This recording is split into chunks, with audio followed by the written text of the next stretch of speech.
heights. Yeah, and I'm like, think about like how much you're missing potentially by just putting these. From going from 5'10" to 6 foot. Like also the shorter ones have the bigger. And they're funnier. And they're funnier. They've had to work a little harder, a little more elbow grease in there. They have bigger penises and bigger personalities. Honestly, and they are funnier. There's nothing wrong with the shorty. All you girls that are doing this over 6 foot, I'm telling you guys, I don't need it. Don't focus on height. I agree. That used to be me. I've dated tall, ain't impressive. And the shorter ones are always like they've almost had to work harder. Yeah. It's actually true. Honestly, I think physically, just take your physical idea out of your brain. Like you really can't get so you can have the core values. I think it's important to have the morals like aligned in things that you genuinely want in someone's heart. But having a type is like overrated. It's so overrated. Like I dated someone that was 6'7", so I think for a while. And so is my theory right? No, don't put the guy on blast like twice that. if I'm right. I didn't see it, so I don't know. He was a good guy. No, he's a good guy. That is like this is equivalent. He's nice. No. He's a great person. He's a great person. Lauren, if we ever break up and you describe me as he was a good guy, he was a good guy. Is the first descriptor? No, I just, you know what I just think of the dating app? We're not ordering a sandwich. This isn't like I want a side of lettuce with some pepperoncinis and a little bit of red onions. This idea that you can order up this person is so fucking wild to me. And I don't know if I'm just so weird. Not in the energy, but it's just like it's not the problem that you can order up the person. It's the problem that you can then order up 5 other people after you've done the date. And you think not that you got all these matches. Like a lot of these salty guys got mad at me for saying this. Lazy. But it's this idea that like, okay, that one that I was pursuing, maybe they didn't text me quick enough, or there was something that I didn't like. It's like minor thing, and so now I'm going to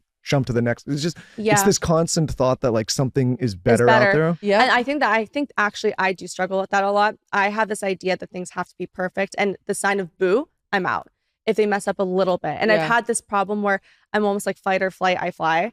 And I think that it's because I've waited so long for the right person. I've had this idea that there is that perfect person. I mean, she's literally looking for a meet cute in a coffee shop while she's reading her book. But it's like, also, it's not going to happen, babe. Why? I think it's it not. could. See, negative. I could have that in a library. It's not. But I think Barnes and Noble? No, I've been no there one hangs many out times. at Barnes and Noble here. No one cool. I would hang out at Barnes and Noble. I'm always there. We give the worst dating advice. We've been No, you don't actually. This is really helping. I'm not going to throw myself a pity My party. advice, I am going to go against the grain of this generation a little bit. But listen, Anna, Corinne, and I told this to Michael, beat the book up, put a couple bookmarks in it, go sit out at a cafe, maybe in Saint-Tropez if you can. And buy the yachts. Put on a short dress and let someone approach you. There's an energy that you give off to let people approach you. It's an open energy. I do agree. I'm sorry, this app thing it ain't it. I will tell you, the times I'm like, I don't want to go out, I don't feel like doing it, it's always when I meet someone. It's always when I'm so against it. That's when the person comes up to me. And my mom actually said this to me because I had this period where I like was really attracting a lot of guys. Like a lot of them were coming up to me. Okay, and my mom said it's because when you walk out of the house, you give off this aura that you're like open to it. And because I'm such a hopeless romantic, I'm constantly envisioning a meet cute. Like I'm constantly envisioning someone's going to walk up to me, and hopefully it's not like a scary guy, but I'm always envisioning it's going to be that person. And so I think that even if they aren't my person, I think you have to filter through all those guys and get comfortable with the idea of someone, courting you or trying for you. Like don't hate on someone for having the confidence to do it. I think honestly, it's kind of ballsy. It's nice that someone's like trying to say,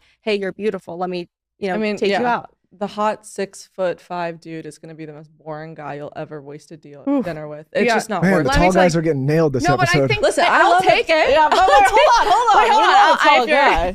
But boring, you don't want boring. No. Boring, my dad said, is the worst thing that anyone could have. Yeah, he said. What did Frank Sinatra say? You don't want to go on a date and have it be a staring contest? That's a good one. Yeah. But see, we fill the awkward silence. Oh, we do. That's the thing. We always leave a date, and Sistine will ask me, and I'll ask her, did you have fun because he was fun, or did you make it fun because you talked the whole time and asked questions? Ooh. And normally it is the latter. I mean, how many times do you go on a date? Try to remember. But you go on a date and you feel like you killed it. You gave off the energy. You're doing all the things like, oh my God, I was sexy, but also respectful, and I was smart and witty, and I was doing all the things. And you tried really hard, and we go back and we're like, wait, did I even like him? Like, I don't actually think I liked him at all. And I think that's a question we're starting to ask ourselves, because when you want something so bad, you start to force something. And we've caught ourselves forcing a lot. I also think as an interviewer, and you kind of, and I do this all the time in my own personal life, you bring the interviewee or you bring the interview aspect to, I would think, the date. We do that all the time. And it ends up like and I do this even like I'll go out to dinner with my friends and I'm like, oh my God, I just interviewed them. We say that all the time. But I've actually had a guy tell me that a few months ago on a date. I feel like I'm on an interview process. So bad. And I had no idea. Yeah, but I think that would be my problem. That's my problem. I'm just a curious person. I'm like, what's your childhood like? Yep. I want to know. Exactly. I'm like, what attachment style are you? I know. You start interviewing. Yeah. We do ask some certain questions to see if we can get it. You can kind of tell someone by like how their relationship is with their mother. We'll ask that question. Like, are you close with your parents? We'll talk about like, when was the last time you were in a relationship? If they speak bad about their ex immediately, that's another red flag. Yeah. If they say, I have a ton of female friends. That's another red flag. Which I didn't think was a red flag until I found out it was a red flag. Having a ton of female friends? A ton of female which by the way, friends. I have a lot of guy friends, so I don't think it's a problem. But when they all look like OnlyFans models and they're flown in, I don't think they're your friends, bro. The women are not going to like this. They're going to shit on me all over the Let's internet. It's going to go. I have sisters, I have 2 younger sisters. Okay. And I told them when they start dating guys, I said, don't talk to any of your friends about these guys. Don't go and start sharing these ideas. Don't ask their advice. I watched my sisters and their friends. They would ask their advice and they would do with and their friends would sabotage the relationship and it would almost ruin the thing with the guy. So I watch this with women. Sometimes like, I don't know what it is.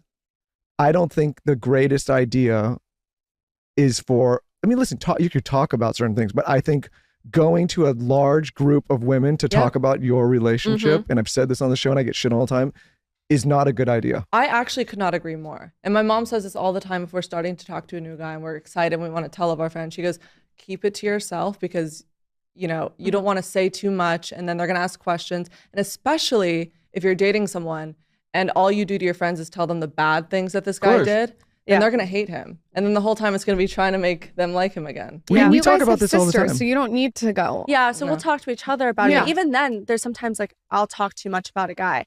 And Sistine's like, it's been 2 dates. I told her yesterday, I was like, I can't hear this man's name again. I'll ask too many questions. And I think that's the problem. It's like when you speak about it too much, you're going to overthink it and then you're going to self-sabotage. Right? Yeah, and I'm like, think about like how much you're missing potentially by just 100%. Putting these. From going from 5'10" to 6 foot. Like, also, the shorter ones have the bigger.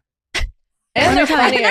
And they're funnier. They've had to work a little harder, a little more elbow grease in there. They have bigger penises and bigger personalities. Honestly, and they are funnier. There's nothing wrong with the shorty. All you girls that are doing this over 6 foot, I'm telling you guys. I don't need it.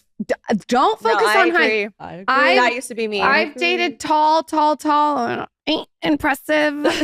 And the shorter ones are always like they've almost had to work harder. Yeah. It's actually true. Honestly, I think physically just take your physical idea out of your brain. Like you really can't get you can have the core values. I think it's important to have the morals like aligned in things that you genuinely want in someone's heart. But having a type is like overrated.